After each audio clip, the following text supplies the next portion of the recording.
They found his farewell letter decades later, folded neatly, never delivered.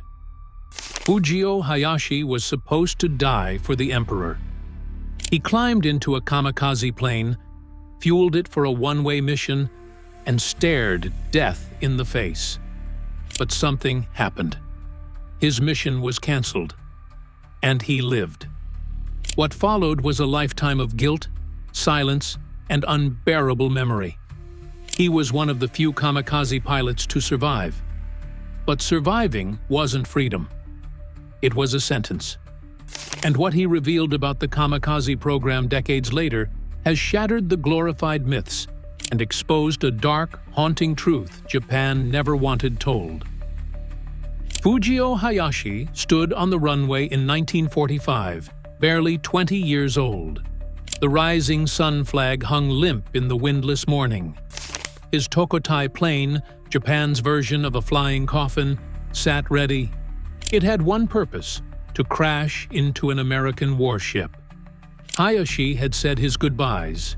He had written a final letter to his mother. He had been told this was the most honorable death a man could have, to become a human bullet for the emperor. And he believed it. Or, at least, he thought he did. But something strange happened that morning. The weather turned, clouds rolled in, winds shifted, and in what must have felt like divine irony or cruel fate, his mission was abruptly cancelled. He returned to base, still breathing, heart pounding. But the silence that followed was deafening. No fanfare, no ceremony. No one spoke to him. He was a ghost. A man who had stared death in the face and walked away. In a world where that wasn't considered heroic. He wasn't hailed. He was ignored. What haunted Hayashi wasn't just that he lived. It was that the men who went up after him never came back.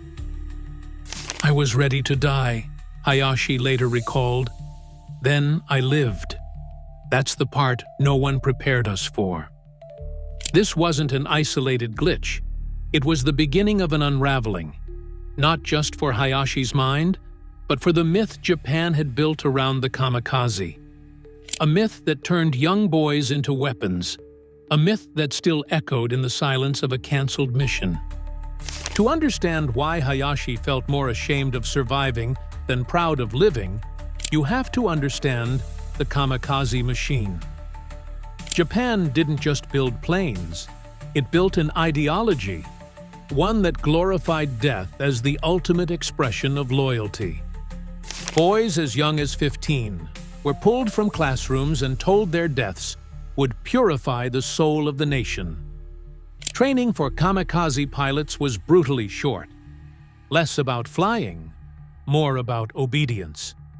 They were shown films of heroic deaths, given swords, taught that surrender was worse than annihilation. And when it came time to volunteer, many were simply pressured, not asked, expected. One survivor wrote, "I raised my hand because everyone else did. How could I not? They would have called me a coward." They wrote final letters to families, often dictated or censored by military handlers. Some included pressed flowers, others enclosed hair or fingernails for Buddhist rites. One wrote, "Mother, forgive me. I am scared, but I go anyway." Fujio Hayashi wrote his too. They practiced by diving planes into mock targets. But those weren't the real targets. The real target was their spirit. By the time they climbed into that cockpit, they weren't soldiers anymore. They were sacrifices. And most chilling of all, the kamikaze program wasn't born of ancient tradition. It was invented, rushed, and deployed in desperation in the final stages of the war. It was a last gasp wrapped in fanfare. Hayashi had been willing to give everything, but no one asked if he truly understood what he was giving up. When Hayashi's mission was cancelled and he returned to base, everything felt off. His comrades, the ones who'd wished him farewell, were gone. New faces replaced them, with the same blank stares and trembling hands. Everyone was dying in sequence. He had escaped the rotation, for now. But instead of being treated like a lucky man, he was avoided. Like his survival was shameful. Like he had broken some sacred pact. The culture didn't celebrate the living. It only immortalized the dead. Hayashi walked through the barracks and saw the empty beds. Some still had folded letters on the pillows. Others had photos of girlfriends tucked beneath uniforms that would never be worn again. Every time a plane left, it didn't come back, he said. The silence afterward was the loudest sound I've ever heard. He watched new recruits arrive, nervously smiling, shaking, trying to be brave. Some were even younger than him, and he realized something terrifying. The system never stopped. It needed more boys, more letters, more deaths. The war machine kept going, even if the war was already lost. He began to feel something he couldn't shake. Guilt. Why him? Why did he get to live? He had been ready. He had accepted death. Now he had to accept something harder, that he would carry the weight of those who didn't return. Hayashi didn't talk about this for decades, not until Japan had changed, not until the myths started to crack. Only then did he speak, not as a hero, but as a broken survivor of a death cult that disguised itself as patriotism. After the war ended, Fujio Hayashi returned home to a Japan in ruins, cities bombed, people starving, and a generation spiritually broken. But for men like Hayashi, the damage wasn't just physical, it was personal. He came back not as a hero, but as a reminder of something the country didn't want to face.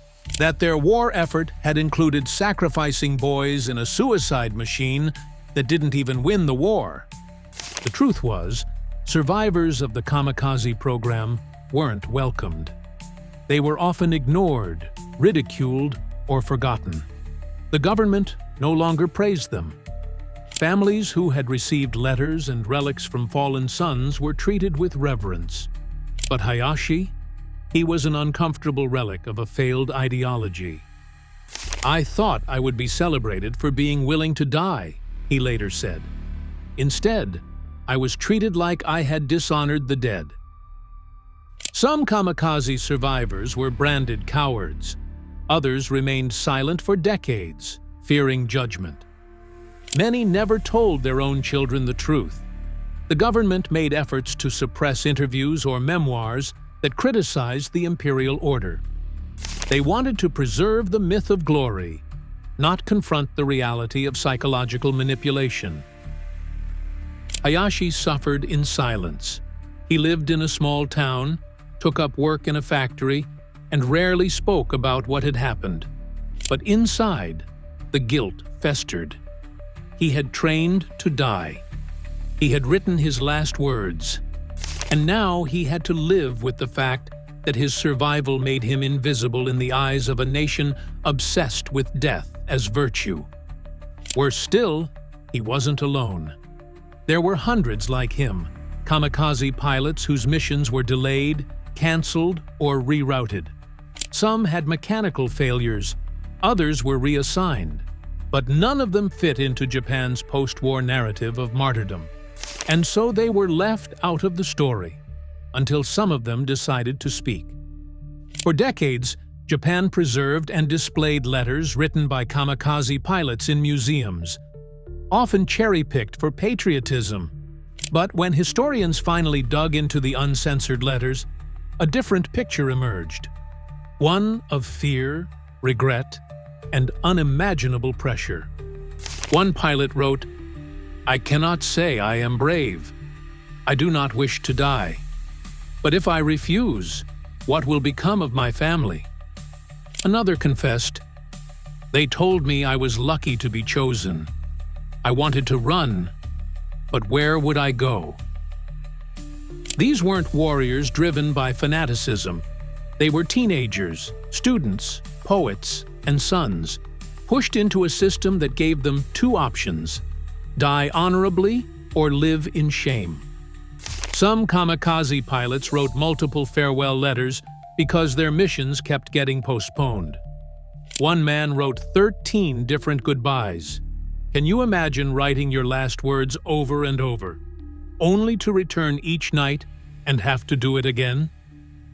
Fujio Hayashi's own letter was short and humble. To my mother, I go now as a man of Japan. Please be proud. I'm sorry I couldn't be a better son. But he lived, and he carried that letter with him for the rest of his life. A piece of himself that had already died before the war ended. These letters became time bombs, waiting to explode the myth.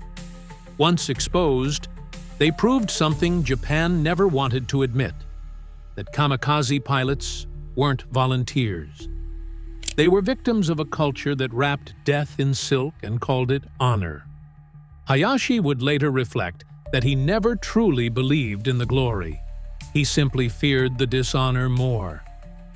In the 1970s and 80s, Japan began a slow cultural shift, one that allowed veterans like Hayashi to finally speak. Documentaries started appearing. Historians published full, uncensored letters. Survivors told their stories, and the world was shocked.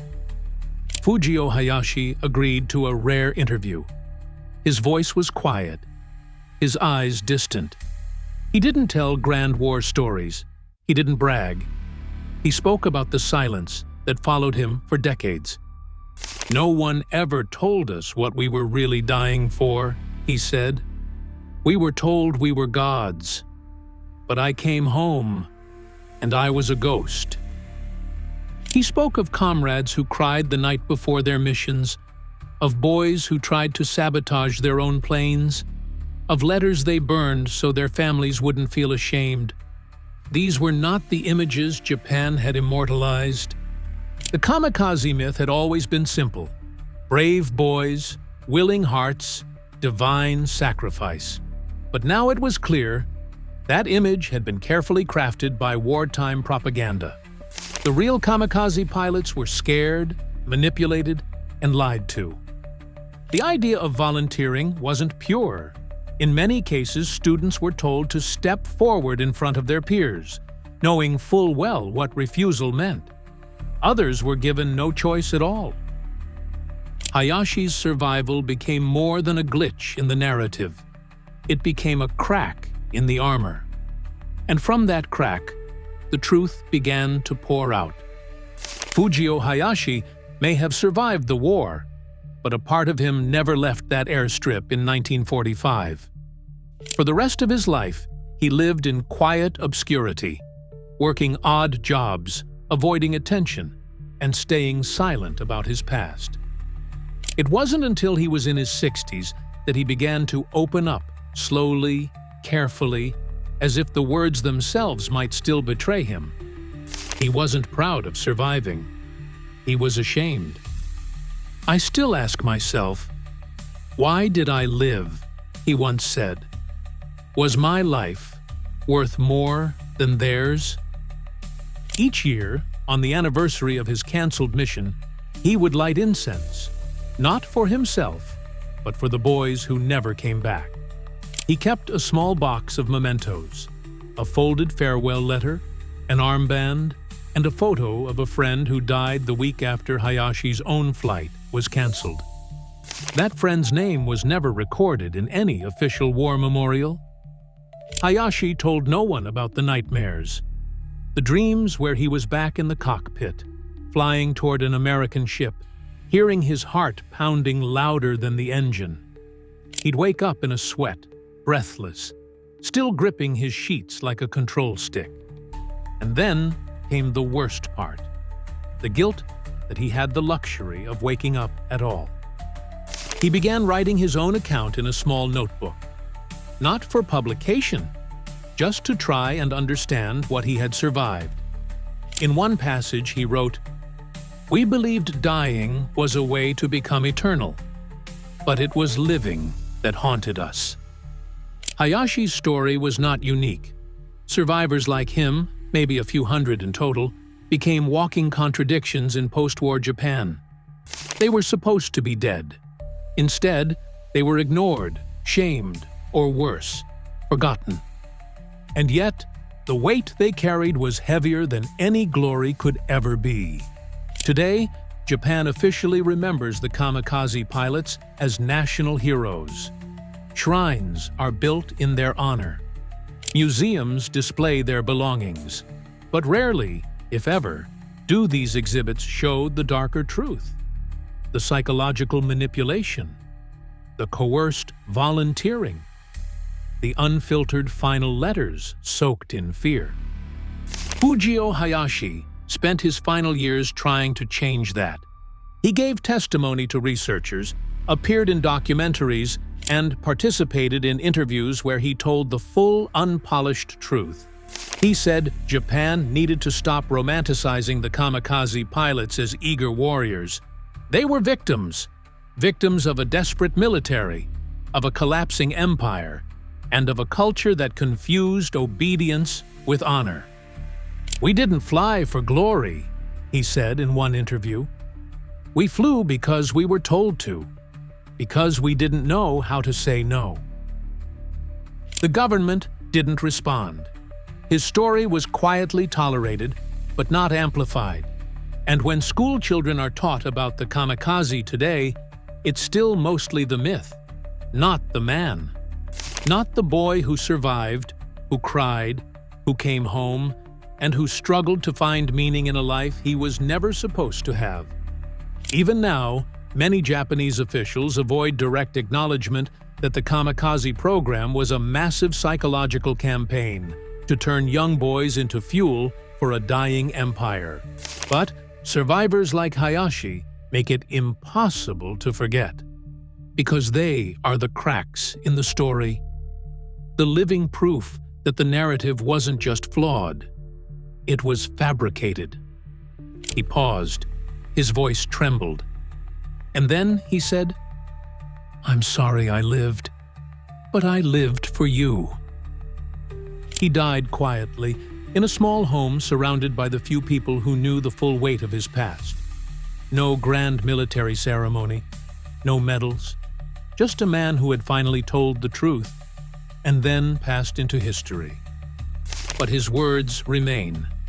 His story, and the stories of others like him, have begun to reshape how we see the kamikaze pilots. Not as suicide bombers, not as mindless patriots, but as manipulated sons, caught in a system that demanded their lives in the name of a lie. Fujio Hayashi's survival was never a sign of weakness. It was a chance, a rare, painful, lonely chance, to tell the world what really happened. And now, that story is out. The photos of young pilots smiling before death, the letters soaked in ink and fear, the silent shame that haunted the ones who came back. All of it leads to one chilling conclusion. They weren't willing. They were chosen. And the only thing more tragic than their deaths was that the world believed they wanted to die.